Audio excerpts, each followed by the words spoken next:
very good evening to you all. Thank you for joining us here on the English News Bulletin. We trust you've had a fulfilling and restful day. Let's see what is in store for tonight's bulletin. Here is what's coming up tonight. The Rwanda Mines Petroleum and Gas Board reports a continuous increase in mining production attributed to new government measures designed to boost output. Environmental experts and advocates for cleaner energy sources have noted that electrical vehicles can greatly help to reduce harmful emissions.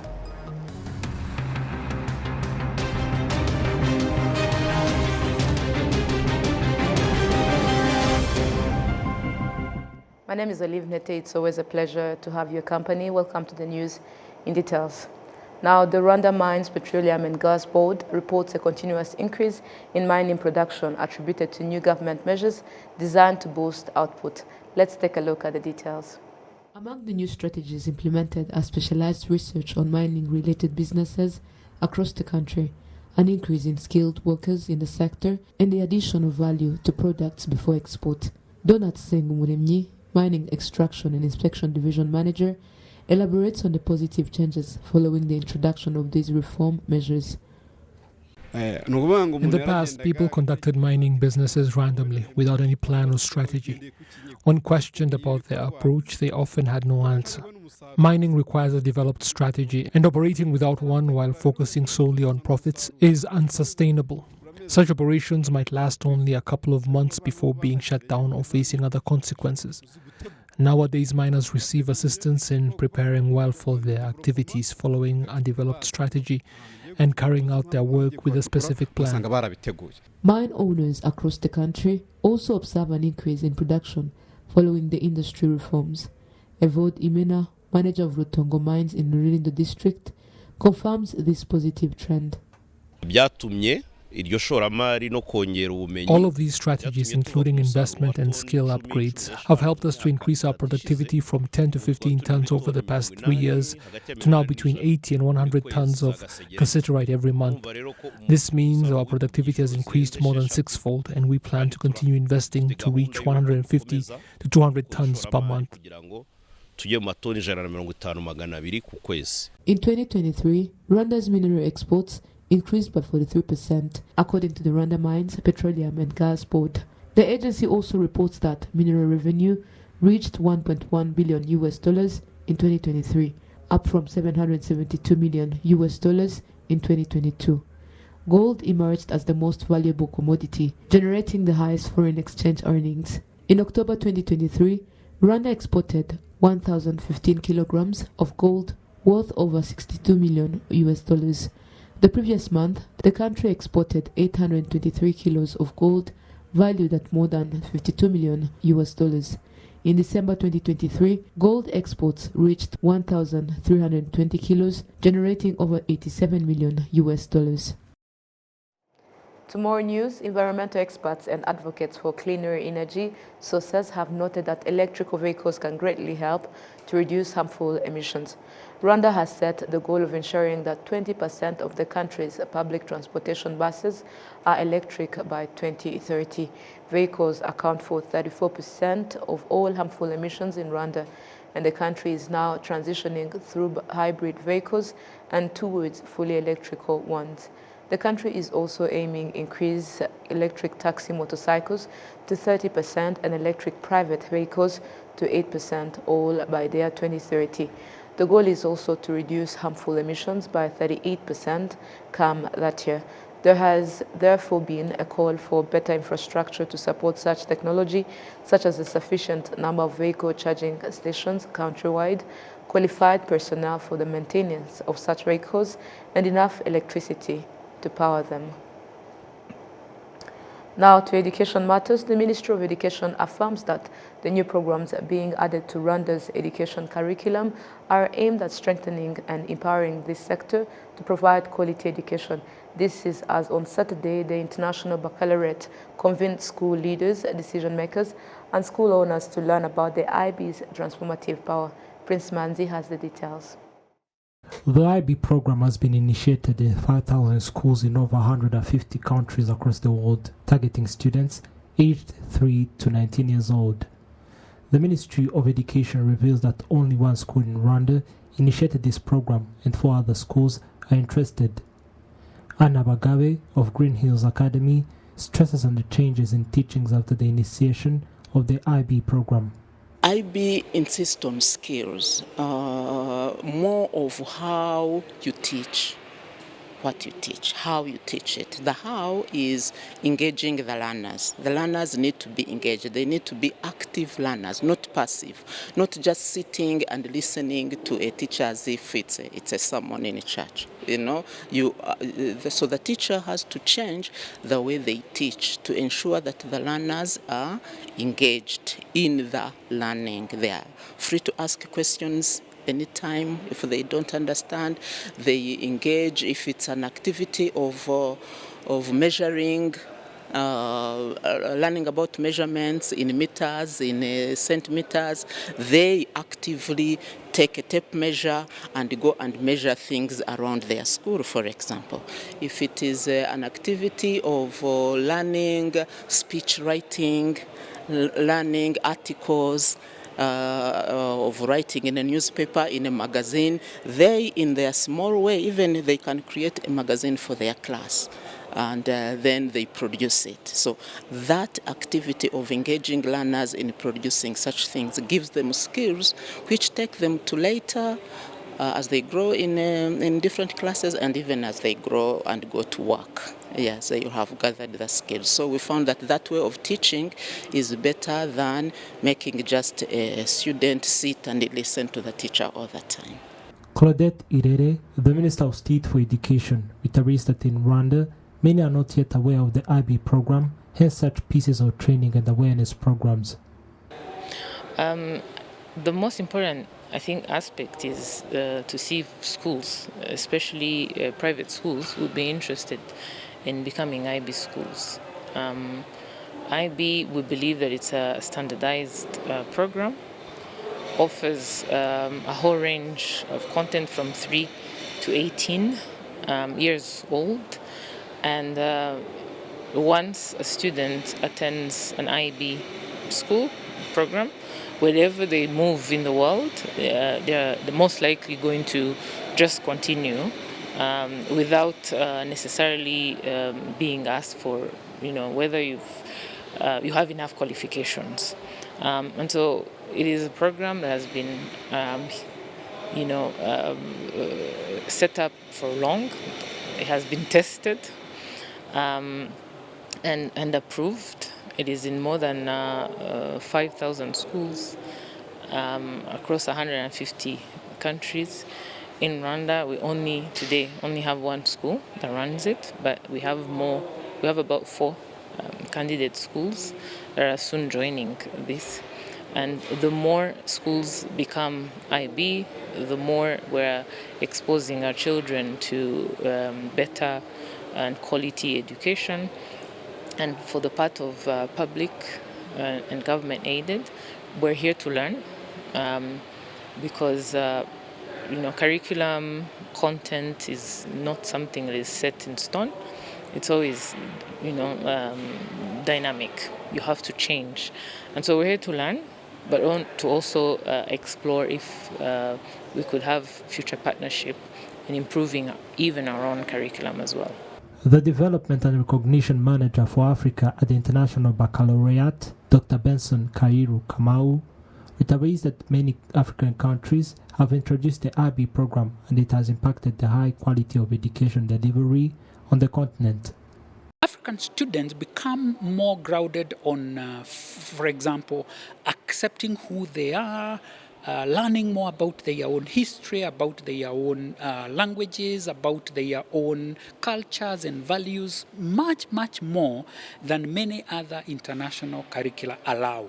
So this is an international curriculum, but it is asking the students to, first of all, study who they are, what African societies are, communities are, our indigenous knowledge and values. So they become very, very knowledgeable. Even when they go out there as international ambassadors for Africa, they are still well grounded on who an African person is, what they stand for, what is important for them as Africans, and most importantly, coming back to develop Africa. Initiated in 1960, the IB program aims to provide a challenging and comprehensive education that would enable students to understand and manage the complexities of the world and provide them with skills and attitudes for taking responsible action for the future. Thank you, Prince, for the details. Now to other matters. The National Police is urging the general public to properly maintain and ensure the proper use of electrical equipment as well as cooking gas in homes because of the risk of fires when that is not done. Incidents involving gas and electrical installations have been on the rise recently despite the good safety records of such appliances when used and maintained as they are supposed to. It has been noted that accidents usually result from ignorance, carelessness, or a combination of both on the part of users, which is why the National Police is urging for caution when operating appliances that use electricity or gas, substandard electrical products during construction, and overloading electrical systems in homes have been found to be a leading cause in the recent spike in household fires, with as many as 5 cases reported daily, and others causes for the fires have been identified as the inappropriate use of charcoal stoves and candles, as well as the poor disposal of cigarettes without properly putting them out. Police officials have also called for warnings to be placed on gas cylinders before they are sold to ensure that the users are aware of how to properly handle them. To other matters, people engaged in manual labor for living in Kamonyi district say they now understand the importance of ensuring that minors are not involved through, they say, more advocacies need to be done for parents that are still take their children out of school to make money doing such work. During times like the current dry season, many local residents do construction work to make ends meet instead of their usual agricultural activities, and it is used not to be uncommon to see children making bricks, though now it is not the case. Pregnant and nursing women are also no longer allowed to work in the quarries, which again was not the case in the past. The law in Rwanda prohibits the use of anyone under the age of 18 to do so sort of work that can have a negative mental and physical impact on the development of the individual, with jail time and heavy fines imposed on anyone cause breaking this law and using minors. To other matters, the 100 Most Notable African Business and Leadership Summit 2024 is currently taking place in Kigali, Rwanda from 1st to 4th August at Marriott Hotel. This summit is said to be a landmark event showcasing the remarkable achievements and potential of African business leaders and entrepreneurs. Rwanda serves as the first African country to host this event, where participants will have the opportunity to experience the country's rich culture, vibrant business environment, and commitment to peace and prosperity. So the essence of this program is to let people know that we have so much mineral resources. If we manage our resources, we will drive poverty away out of Africa. And that's the essence of this program. To bring leaders, to remind our leaders their involvement, to remind them what they should do, because we should be able to manage our resources properly. And that's the essence of this program. The problem we have in Africa is leaders. That's the problem we have. We have so many resources, but the problem is Africa. I came to Rwanda and I saw the culture, the people, the love for their leaders. So if we do the right thing as leaders, I get the citizens will embrace everything. And that's what we stand for. People are hungry and suffering. So if we commit so much in education and focus more in education, in educating young people, I think the society will be a great place. Mwaweni Managres, one of the Rwandan entrepreneurs working in Zambia, emphasizes on Rwanda's progress, including the allowance of Africans coming to Rwanda without visas as one of the indicators that politics influences collaboration among Africans. When we have a free Africa, we will always have a sweet Africa. I'm into agriculture. You know, as I said, we were buying the maize from Zambia coming to Rwanda. And now Rwanda is the one sending the maize to Zambia. You see, everything is possible when the gates are opening. The African continent faces challenges including the lack of mutual trust among countries, inadequate infrastructure to facilitate transportation, and insufficient movement of goods and services. The 100 Most Notable African Business and Leadership Summit 2024 aims in bringing together visionaries, change makers, and thought leaders to chart a path towards Africa's prosperous and sustainable future. We are women and we are young, but our brain is not that young. We can make it as women. Women is an added value. In fact, for us at Stability and Sustenance, 65% of persons that get our training or grants are women across Africa. Yeah, in Africa, most times it's always the gender problem because men are always dominant when it comes to leadership. But the issue there is that women are taking their stage right now. Like somebody was saying yesterday, one of the speakers, he said, it's about time we young people get into politics. Because why?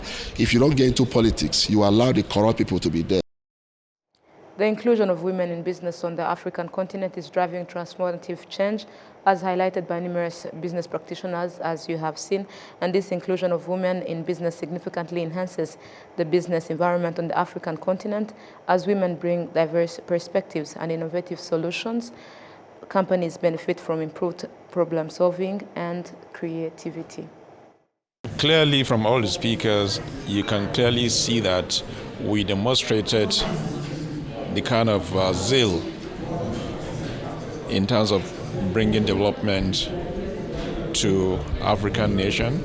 We spoke about regional integration, we spoke about leadership, we spoke about financial issues. What are the processes that can be followed so that Africa also will be a major player in global economy? Let's change the subject and now go to health matters. Tonight we are shedding light on a condition that affects millions of women worldwide, often going undiagnosed for years: endometriosis. This chronic and painful disorder can significantly impact a woman's quality of life, yet remains shrouded in mystery for many. Stay tuned as we explore the symptoms, challenges, and latest advancements in the treatment of endometriosis. Take a look. Endometriosis as a disease, it is explained as the presence of endometrial tissue outside the uterine cavity. Normally, the endometrial is the inner lining of the uterus. So when that inner line of the uterus is, the tissue from that part of the uterus is found outside the uterine cavity, we call it endometriosis. It can be found in the pelvis, especially to the ovary, to the tubes, fallopian tubes, to the peritoneum, but also it can be outside the pelvis region. It can go up to the diaphragm, it can be to the lungs and other part of the body. So it is a common disease because they affect around 10 to 15% in the general population. We don't have accurate number of patients having endometriosis in Rwanda, even on worldwide, because it is a disease which sometimes it is unknown. People that don't know that they have endometriosis because they confuse some symptoms of endometriosis as the symptoms of other diseases that affect the reproductive system of the female patient.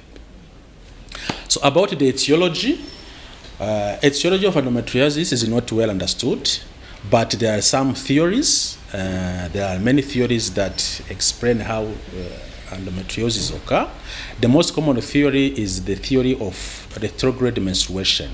Retrograde menstruation means that during a menstrual period, some blood flow goes back through the fallopian tubes and goes back to the pelvis, and endometrial cells can implant on different structures in the pelvis, including ovary, bowel, fallopian tube, and the peritoneum.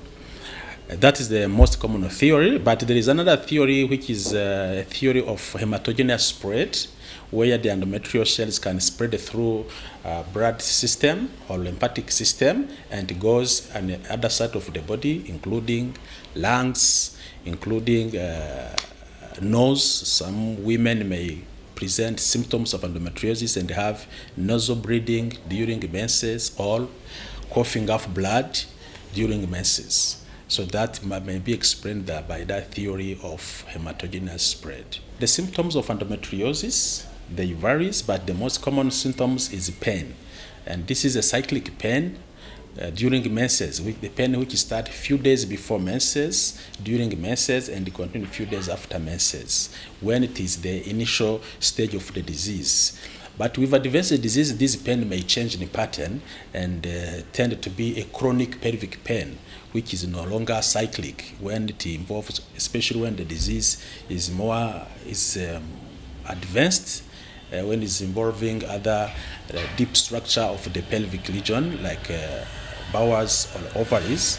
That pain may change the pattern and become a chronic pain.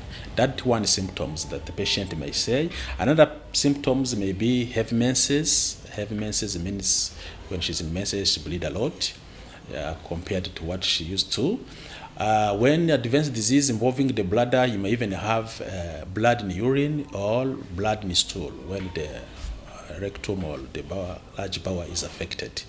Another symptom that women may say is about infertility. A couple or a woman is trying to conceive but it doesn't happen.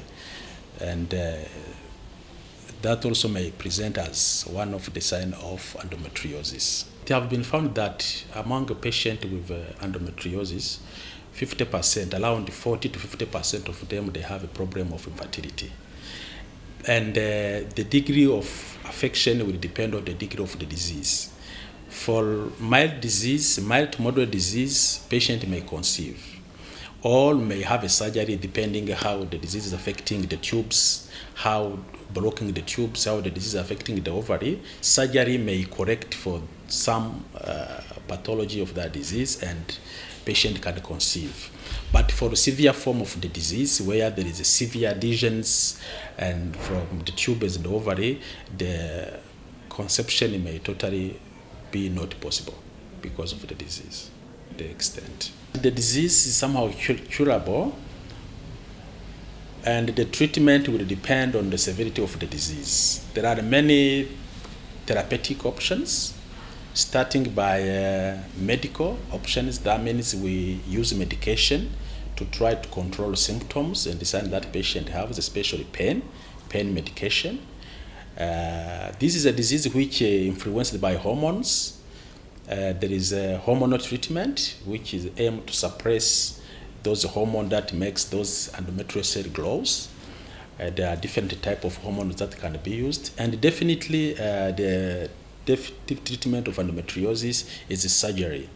Surgery where the disease is more advanced, that has caused more scarring, tissue adhesion, cysts in the pelvic region. Surgery is the mainstay of treatment for endometriosis. Of course, there are some cases of recurrence of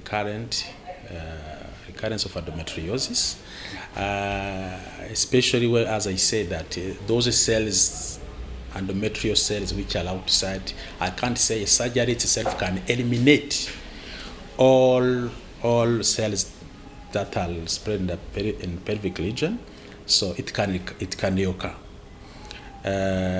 We will say that maybe endometriosis will be cured once the patient is no longer in the productive age. When is menopaused, no more hormonal, especially estrogen production from the ovary. That time is where we may say that some patient may have some cure of the disease because of they are no longer having that influence of ovarian hormones. The general population, whenever they think they have abnormal feeling during menses, abnormal pain during menses, especially when their menses, they are affecting their quality of life. It's affecting their daily activity. Some ladies, they are missing schools. They are missing their daily activity. They should consult. They should consult a doctor so that we do assessment, investigation to see if they don't have endometriosis and they start treatment.